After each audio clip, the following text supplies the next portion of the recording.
જય શ્રી સ્વામિનારાયણ હરિભક્તો. જય શ્રી સ્વામિનારાયણ દર્શની. જય શ્રી સ્વામિનારાયણ હર્ષની. તમે આ શિબિરમાં આપણી 3 દિવસની બ્રહ્મભૂત પ્રસન્ન આત્માની 3 દિવસની શિબિરમાં તમે શું શીખ્યું?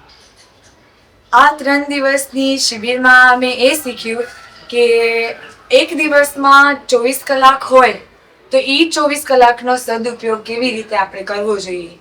આપણે સવારના ઉઠીને પાઠ પૂજા કરી એટલું જ ભગવાનનું નામ લઈને આખો દિવસ પતાવી લેવો એ યોગ્ય નથી. આપણે સવારના કદાચ 10 મિનિટ પૂજા કરી, 15 મિનિટ પૂજા કરી, બાકીના જે ટાઈમ બચે એમાં આપણે શું કરવું જોઈએ? આપણે ભણવાનું હોય કે કામે જતા હોય કે ઘર વ્યવહારિક સાંસારિક કામો હોય એ તો આખો દિવસ ચાલે નહીં. એનામાંથી જે ટાઈમ બચે એ ટાઈમમાં આપણે ભજન ભક્તિ કેટલી કરી છે, આપણા આત્માને કેટલો બળવાન બનાવી છે કે જ્યારે ભગવાન આપણું મોક્ષનું ટાણું નજીક લઈ આવે ત્યારે આપણે એટલા બળવાન હોય ને આપણે એટલો વિશ્વાસ હોય કે હું આટલી ભક્તિ તો કરી જ છે કે ભગવાન મને એના અક્ષરધામનું સુખ જરૂર પ્રાપ્ત કરશે. હવે આ શિબિરમાંથી હર્ષની તે શીખ્યું એ જણાવ.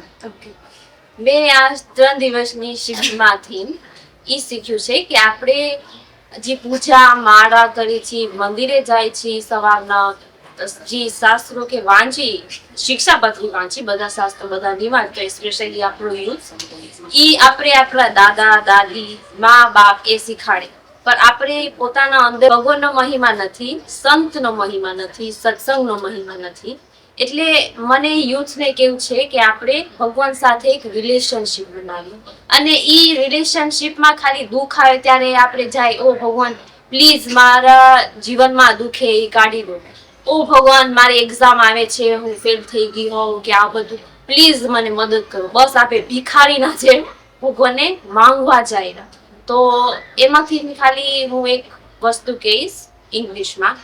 Let's pray God like a lover and not like a beggar. Thank you.